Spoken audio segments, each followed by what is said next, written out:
गुरु प्यारी साध संगत जी, प्रेम से कहना धन निरंकार जी। आशा करती हूँ सतगुरु माता जी की कृपा से आप सभी बहुत अच्छे होंगे। आज मैं आप सभी के लिए एक प्रेरणादायक साखी लेकर आई हूँ। उम्मीद करती हूँ आज की ये साखी आपको ज़रूर पसंद आएगी। तो चलिए सुनते हैं आज की साखी। साध संगत जी, बहुत पुरानी बात है। एक बहुत ही ज्ञानी पंडित था। वो पंडित अपने एक बचपन के घनिष्ठ मित्र से मिलने के लिए किसी दूसरे गांव में जा रहा था। पंडित जी का मित्र बचपन से ही एक पैर से अपाहिज था और वो बोल भी नहीं सकता था। पंडित जी के मित्र का गांव काफ़ी दूर था और रास्ते में कई छोटे छोटे गांव भी पड़ते थे। पंडित जी अपनी धुन में ही चले जा रहे थे कि रास्ते में उन्हें एक व्यक्ति मिल गया जो दिखने में बड़ा ही हष्ट-पुष्ट था। वो व्यक्ति भी पंडित जी के साथ चलने लगा। पंडित जी ने सोचा, चलो अच्छा हो गया, साथ साथ चलने से रास्ता भी जल्दी कट जाएगा। जब पंडित जी ने उस आदमी से उसका नाम पूछा तो उस आदमी ने अपना नाम काल बताया। अब पंडित जी को ये नाम बड़ा अजीब लगा, लेकिन पंडित जी ने उस व्यक्ति से नाम के विषय में कुछ और पूछना ठीक नहीं समझा। दोनों धीरे धीरे आगे चलते रहे। तभी रास्ते में एक गांव आया। काल ने पंडित से कहा, तुम आगे चलो, मुझे इस गांव में एक संदेश देना है, मैं तुमसे आगे मिलता हूँ। पंडित जी ने कहा ठीक है, और पंडित जी अपनी धुन में चलते रहे। तभी एक बैल ने एक व्यक्ति को मार दिया, और जैसे ही बैल ने उस व्यक्ति को मारा तुरंत ही काल वापस पंडित के पास पहुँच गया। चलते चलते दोनों एक दूसरे गांव के बाहर पहुँचे जहाँ एक छोटा सा मंदिर था। अब मंदिर में ठहरने की व्यवस्था ठीक लग रही थी। अब चूंकि पंडित जी के मित्र का गांव अभी काफ़ी दूर था, रात भी होने वाली थी, सो पंडित जी ने कहा, रात होने वाली है, हम पूरा दिन चले हैं, थकावट भी बहुत हो गई है, इसीलिए आज की रात हम इसी मंदिर में रुक जाते हैं। भूख भी लगी है, भोजन भी कर लेते हैं और थोड़ा विश्राम करके सुबह फिर से प्रस्थान करेंगे। काल ने जवाब दिया, ठीक है पंडित जी, लेकिन मुझे इस गांव में किसी को कुछ सामान देना है, मैं देकर आता हूँ, तब तक तुम भोजन कर लो, मैं बाद में खा लूँगा। इतना कहकर काल वहाँ से चला गया। लेकिन काल के जाते ही कुछ देर के बाद उस गांव से धुआं उठने लगा और धीरे धीरे पूरे गांव में आग लग गई। पंडित को बड़ी हैरानी हुई। पंडित जी ने मन ही मन सोचा, जहाँ भी ये काल जाता है वहाँ किसी न किसी तरह की हानि क्यों हो जाती है, ज़रूर कुछ बात तो है। लेकिन पंडित जी ने काल से रात में इस बात का कोई जिक्र नहीं किया। सुबह वो दोनों फिर से आगे चलना शुरू हो गए। कुछ देर के बाद एक और गांव आया और काल ने फिर से पंडित से कहा, पंडित जी आप आगे चलें, मुझे इस गांव में कुछ काम है, इसीलिए मैं आपसे आगे जाकर मिलता हूँ। इतना कहकर काल जाने लगा, लेकिन इस बार पंडित जी आगे नहीं बढ़े, बल्कि खड़े होकर वो काल को देखते रहे कि वो कहाँ जाता है और क्या करता है। तभी पंडित जी को उस गांव से लोगों की आवाज़ें सुनाई दी कि एक व्यक्ति को सांप ने डस लिया और उस व्यक्ति की मृत्यु हो गई। ठीक उसी समय काल फिर से पंडित के पास पहुंच गया, लेकिन इस बार पंडित जी से सहन नहीं हुआ। उन्होंने काल से पूछ ही लिया कि तुम जिस गांव में भी जाते हो वहाँ कोई ना कोई नुकसान हो जाता है, क्या तुम मुझे बता सकते हो आखिर ऐसा क्यों होता है? काल ने जवाब दिया, पंडित जी आप तो मुझे ज्ञानी मालूम पड़े थे, इसीलिए तो मैं आपके साथ चलने लगा था, क्योंकि ज्ञानियों का संग हमेशा अच्छा होता है। लेकिन क्या सचमुच आप अभी तक नहीं समझे कि मैं कौन हूँ? पंडित ने कहा, मैं समझ तो चुका हूँ, लेकिन मुझे कुछ शक है, इसीलिए अगर आप ही अपना परिचय दे दें तो मेरे लिए बहुत आसानी होगी। काल ने जवाब दिया, मैं यमदूत हूँ और यमराज की आज्ञा से उन लोगों के प्राण हरण करता हूँ जिनकी आयु पूरी हो चुकी है। हालांकि पंडित जी को पहले से ही इसी बात की शंका थी, फिर भी काल के मुंह से ये बात सुनकर पंडित जी थोड़ा घबरा गए। लेकिन फिर पंडित ने हिम्मत करके पूछा, अगर ऐसी ही बात है और तुम सचमुच ही यमदूत हो तो बताओ अगली मृत्यु किसकी है? यमदूत ने जवाब दिया, अगली मृत्यु तुम्हारे उसी मित्र की है जिससे तुम मिलने जा रहे हो, और उसकी मृत्यु का कारण भी तुम ही बनोगे। ये बात सुनकर पंडित जी हैरान हो गए और बड़े ही पशोपेश में वो पड़ गए कि अगर वास्तव में ये काल एक यमदूत हुआ और उसकी बात अगर सही निकली तो मेरी वजह से मेरे बचपन के मित्र की मृत्यु हो जाएगी। इसीलिए बेहतर तो यही होगा कि मैं अपने मित्र से मिलने ही ना जाऊं। कम से कम मैं उसकी मृत्यु का कारण तो नहीं बनूंगा।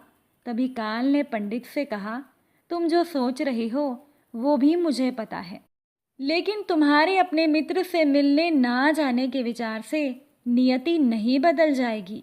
तुम्हारे मित्र की मृत्यु निश्चित है और वो अगले ही कुछ पलों में होने वाली है। काल के मुंह से ये बात सुनते ही पंडित जी को झटका लगा, क्योंकि काल ने उनके मन की बात जान ली थी, जो कि किसी सामान्य व्यक्ति के लिए संभव ही नहीं थी। फलस्वरूप पंडित को विश्वास हो गया कि काल सचमुच यमदूत है। इसीलिए पंडित जी अपनी मृत्यु का कारण ना बने, इसीलिए वो पीछे मुड़े और वो अपने गांव की तरफ लौटने लगे। लेकिन जैसे ही पंडित जी पीछे मुड़े, सामने से उन्हें उनका मित्र उन्हीं की ओर तेजी से आता हुआ दिखाई दिया, जो कि पंडित जी को देखकर बहुत ही ज़्यादा प्रसन्न लग रहा था। अब अपने मित्र के आने की गति को देखकर पंडित को ऐसा लगा जैसे उनका मित्र काफ़ी समय से उनके पीछे ही आ रहा था।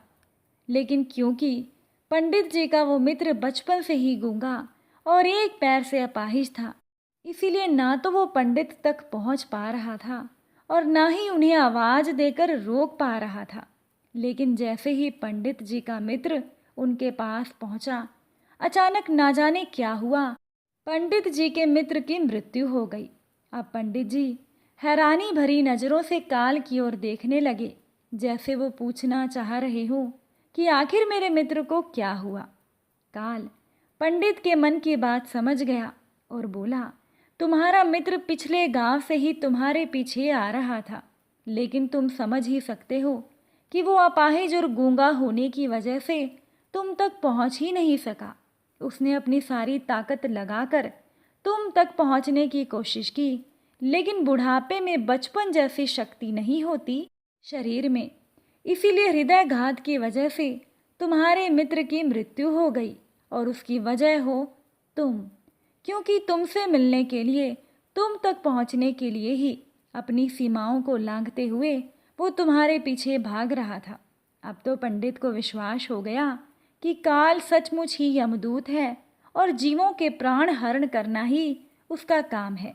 अब चूंकि पंडित एक ज्ञानी व्यक्ति था और जानता था कि मृत्यु पर तो किसी का कोई बस ही नहीं चल सकता, क्योंकि सभी को एक ना एक दिन तो मरना ही है, इसीलिए पंडित जी ने जल्दी से अपने आप को संभाला।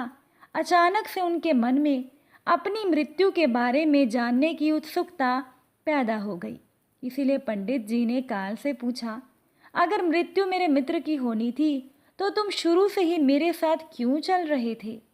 काल ने जवाब दिया, पंडित जी, मैं तो सभी के साथ चलता हूँ और हर पल चलता रहता हूँ। केवल लोग मुझे पहचान नहीं पाते, क्योंकि लोगों के पास अपनी समस्याओं के अलावा किसी और व्यक्ति, वस्तु या घटना के बारे में सोचने या उसे देखने समझने का समय ही नहीं है। पंडित ने आगे पूछा, क्या तुम बता सकते हो कि मेरी मृत्यु कब और कैसे होगी? काल ने कहा, पंडित जी, हालांकि किसी भी सामान्य जीव के लिए ये जानना उपयुक्त नहीं है, क्योंकि कोई भी जीव अपनी मृत्यु के बारे में जानकर परेशान ही हो जाता है। लेकिन तुम ज्ञानी व्यक्ति हो और अपने मित्र की मृत्यु को जितनी आसानी से तुमने स्वीकार कर लिया, उसे देखकर तो मुझे लगता है तुम अपनी मृत्यु के बारे में जानकर भी व्यथित नहीं होंगे। इसीलिए मैं तुम्हें बताता हूँ कि आज से ठीक 6 महीने के बाद आज ही के दिन तुम्हारी मृत्यु होगी, लेकिन वो होगी किसी दूसरे राजा के राज्य में फांसी लगने से। हैरानी की बात तो ये है कि तुम स्वयं खुशी से फांसी को स्वीकार करोगे। इतना कहकर काल जाने लगा, क्योंकि अब काल के पास पंडित के साथ चलते रहने का कोई कारण ही नहीं था। पंडित जी ने अपने मित्र का क्रियाकर्म किया, फिर पंडित जी अपने गांव लौट आए। लेकिन साथ संगत जी, कोई भी व्यक्ति, चाहे वो कैसा भी हो, अपनी मृत्यु के बारे में अगर उसे पता लग जाए तो कुछ तो वो व्यथित हो ही जाता है, और उस मृत्यु से बचने के लिए वो कुछ ना कुछ उपाय भी करता है। वैसा ही पंडित जी ने भी किया। चूंकि पंडित जी बहुत विद्वान थे, इसीलिए उनकी ख्याति अपने राज्य के राजा तक थी। पंडित जी ने सोचा, राजा के पास तो कई ज्ञानी मंत्री होते हैं और वो उसकी इस मृत्यु से संबंधित समस्या का कोई ना कोई हल तो निकाल ही देंगे। इसीलिए पंडित जी राजा के दरबार में पहुंच गए और उन्हें सारी बात बता दी। राजा ने पंडित की समस्या को अपने मंत्रियों के सामने रखा और उनसे सलाह मांगी। अंत में सभी ने सलाह दी कि अगर पंडित की बात सही है तो ज़रूर उनकी मृत्यु 6 महीने बाद होगी, लेकिन मृत्यु तब होगी जब पंडित जी किसी दूसरे राज्य में जाएंगे। अगर पंडित किसी दूसरे राज्य में जाए ही ना तो मृत्यु कैसे होगी? ये सलाह राजा को बहुत अच्छी लगी। इसीलिए राजा ने पंडित के लिए महल में रहने की व्यवस्था करवा दी। अब तो राजा की आज्ञा के बिना कोई भी व्यक्ति पंडित से मिल नहीं सकता था, लेकिन खुद पंडित जी कहीं भी आ जा सकते थे ताकि उन्हें ये ना लगे कि वो राजा की कैद में हैं।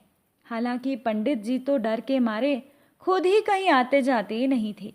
धीरे धीरे पंडित की मृत्यु का समय नज़दीक आने लगा और वो दिन भी आ गया जब उनकी मृत्यु होनी थी। जिस दिन पंडित जी की मृत्यु होनी थी उससे पिछली रात पंडित जी डर के मारे जल्दी ही सो गए, ताकि जल्दी से जल्दी वो रात और अगला दिन बीत जाए और उनकी मृत्यु टल जाए। लेकिन पंडित जी को नींद में चलने की बीमारी थी। इस बीमारी के बारे में वो खुद भी नहीं जानते थे। इसीलिए पंडित जी राजा या किसी और से इस बीमारी के बारे में क्या कहते तो फिर इलाज करवाने का तो सवाल ही नहीं उठता। अब चूंकि पंडित जी अपनी मृत्यु को लेकर बहुत परेशान थे और नींद में चलने की बीमारी का दौरा अक्सर तभी पड़ता है जब ठीक से नींद नहीं आ रही होती। इसीलिए उसी रात पंडित जी को रात को नींद में चलने का दौरा पड़ा। वो उठे और राजा के महल से निकलकर अस्तबल में आ गए। अब चूंकि पंडित जी राजा के खास मेहमान थे, इसीलिए किसी पहरेदार ने भी ना तो पंडित जी को रोका, ना ही उनसे कोई पूछताछ की। अस्तबल में पहुंचकर पंडित जी एक घोड़े पर सवार होकर नींद की बेहोशी में ही अपने राज्य की सीमा से बाहर दूसरे राज्य की सीमा में चले गए। इतना ही नहीं, वो दूसरे राज्य में राजा के महल में पहुंच गए। और हैरानी की बात तो ये थी कि उस दूसरे राजा के महल में भी किसी पहरेदार ने पंडित को नहीं रोका, ना ही कोई पूछताछ की, क्योंकि सभी पहरेदार रात के अंतिम प्रहर की गहरी नींद में थे। इसीलिए वो पंडित जी सीधे राजा के कक्ष के बाहर पहुंच गए। जैसे ही पंडित जी राजा के कक्ष में जाने लगे कि तभी राजा की नींद खुल गई और अपने कक्ष में पंडित को देखकर राजा को बड़ा क्रोध आया। पंडित जी को गिरफ्तार कर लिया गया। पंडित जी को समझ में ही नहीं आ रहा था कि आखिर वो दूसरे राज्य में और सीधे ही राजा के कक्ष में कैसे पहुंच गए। लेकिन पंडित जी की सुनने वाला कौन था? राजा ने पंडित को राज दरबार में हाजिर होने का हुक्म दिया। कुछ समय के बाद राजा का दरबार लगा। जब राजा ने पंडित को देखा तो पंडित को देखते ही राजा को इतना क्रोध आया कि उन्होंने पंडित को फांसी पर चढ़ाने का फरमान सुना दिया। फांसी की सजा सुनकर पंडित डर गए।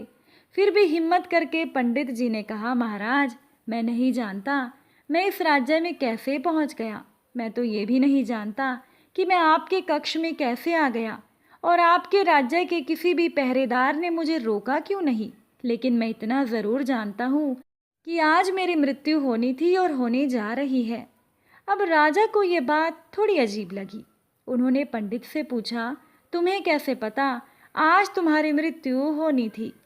तुम क्या कहना चाहते हो? राजा के सवाल के जवाब में पंडित जी ने पिछले 6 महीनों की कहानी सुना दी और कहा, महाराज, मेरा क्या, किसी भी सामान्य व्यक्ति का इतना साहस कैसे हो सकता है कि वो राजा की उपस्थिति में राजा के कक्ष में बिना राजा की इजाज़त के आ जाए। ये तो महाराज सरासर आत्महत्या ही होगी, और मैं दूसरे राज्य से इस राज्य में आत्महत्या करने क्यों आऊँगा। राजा को पंडित की बात थोड़ी सही लगी, लेकिन राजा ने सोचा शायद ये पंडित मृत्यु से बचने के लिए ही काल और अपनी मृत्यु की भविष्यवाणी का बहाना बना रहा है। इसीलिए उन्होंने पंडित से कहा, अगर तुम्हारी बात सच है और आज तुम्हारी मौत का दिन है, जैसा कि काल ने तुमसे बोला था, तो तुम्हारी मृत्यु का कारण मैं नहीं बनूंगा। लेकिन अगर तुम झूठ कह रहे हो तो निश्चित ही आज तुम्हारी मृत्यु का दिन है। अब चूंकि पड़ोसी राज्य का राजा उस राजा का मित्र था, इसीलिए राजा ने तुरंत कुछ सिपाहियों के साथ अपने मित्र राजा के पास पत्र भेजा और पंडित की बात की सत्यता का प्रमाण मांगा। शाम तक भेजे गए सैनिक लौटे और उन्होंने आकर कहा, महाराज, ये पंडित जो कह रहा है ये सच है। दूसरे राज्य के राजा ने ही अपने महल में पंडित के रहने की व्यवस्था की थी और पिछले 6 महीने से ये पंडित राजा का मेहमान था। कल रात राजा स्वयं इनसे अंतिम बार इनके शयन कक्ष में मिले थे और उसके बाद ही इस राज्य में कैसे पहुंच गए इसकी जानकारी वहां पर भी किसी को नहीं है। इसीलिए राजा के अनुसार पंडित को फांसी की सजा दिया जाना ठीक नहीं था। अब राजा के लिए एक समस्या आ गई। चूंकि राजा ने बिना पूरी बात जाने ही पंडित को फांसी की सजा सुना दी थी, इसलिए अब अगर पंडित को फांसी ना दी गई तो राजा के कथन का अपमान होगा, और अगर पंडित को सजा दी गई तो पंडित जी की बेवजह मृत्यु हो जाएगी। राजा ने अपनी इस समस्या का जिक्र अपने मंत्रियों से किया और मंत्रियों ने आपस में चर्चा करके सुझाव दिया, महाराज, आप इन पंडित जी को कच्चे सूत के धागे से फांसी लगवा दें। इससे आपका वचन का मान भी रहेगा और सूत के धागे से लगी फांसी से पंडित की मृत्यु भी नहीं होगी, जिससे कि पंडित जी के प्राण बच जाएंगे। राजा को ये विचार बहुत अच्छा लगा। उन्होंने ऐसा ही किया। पंडित के लिए कच्चे सूत के धागे का फांसी का फंदा बनाया गया और नियम के अनुसार पंडित जी को फांसी पर चढ़ाया जाने लगा। सभी खुश थे कि ना तो पंडित जी की मौत होगी, ना ही राजा का वचन झूठा पड़ेगा। पंडित जी को भी विश्वास था कि सूत के धागे से उनकी मृत्यु नहीं होगी, इसीलिए पंडित जी खुशी खुशी फांसी पर चढ़ने को तैयार हो गए, जैसा कि काल ने उनसे कहा था। लेकिन जैसे ही पंडित को फांसी दी गई, सूत का धागा तो टूट गया, लेकिन टूटने से पहले धागे ने अपना काम कर दिया। पंडित जी के गले की नस धागे की वजह से कट चुकी थी और पंडित जी की मौत हो गई। देखते ही देखते कुछ ही पलों में पंडित जी का शरीर शांत हो गया। सभी लोग हैरानी से पंडित जी को देख रहे थे। किसी को विश्वास ही नहीं हुआ कि एक कमज़ोर से सूत के धागे से किसी की मृत्यु हो सकती है, लेकिन मृत्यु तो हो चुकी थी। नियति ने अपना काम कर दिया था, जो होना था वो होकर ही रहा। साथ संगत जी, ये जीवन और मृत्यु तो ईश्वर के हाथ में है। मृत्यु के लिए हम चाहे जितनी भी सावधानियां बरतें या चाहे जितने भी उपाय कर लें, लेकिन हमारी मृत्यु का ताना बाना पहले से ही निश्चित है, जिसे हम रत्ती भर भी इधर उधर नहीं कर सकते, जिसे हम बदल नहीं सकते। इसीलिए तो ईश्वर ने हमें भविष्य जानने की क्षमता नहीं दी है, ताकि हम अपने जीवन को ज़्यादा बेहतर तरीके से जी सकें। और यही बात उन पंडित जी पर भी लागू होती है। अगर पंडित जी ने काल से अपनी मृत्यु के बारे में ना पूछा होता तो 6 महीने तक वो पंडित राजा के महल में कैद होकर हर रोज़ डर डर कर जीने की बजाय अपनी ज़्यादा बेहतर जिंदगी जीते। इसीलिए प्रकृति ने जो भी कुछ बनाया है, उसे जैसा बनाया है, वो सभी कुछ किसी न किसी कारण से वैसा बना है, और उसके वैसा होने पर सवाल उठाना गलत है, क्योंकि हर व्यक्ति, वस्तु या स्थिति का संबंध किसी न किसी घटना से है जिसे घटित होना है। साथ संगत जी, मृत्यु तो एक दिन सभी की होनी है। ईश्वर ने, इस निरंकार दातार ने हमें जो ये खूबसूरत जीवन बख्शा है, ये जीवन हमें हंसी खुशी बिताना चाहिए।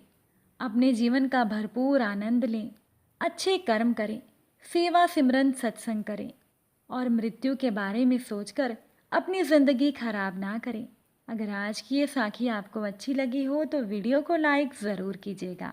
आप सभी से फिर मुलाकात होगी एक नई साखी के साथ। साथ संगत जी प्यार से कहना, धन निरंकार।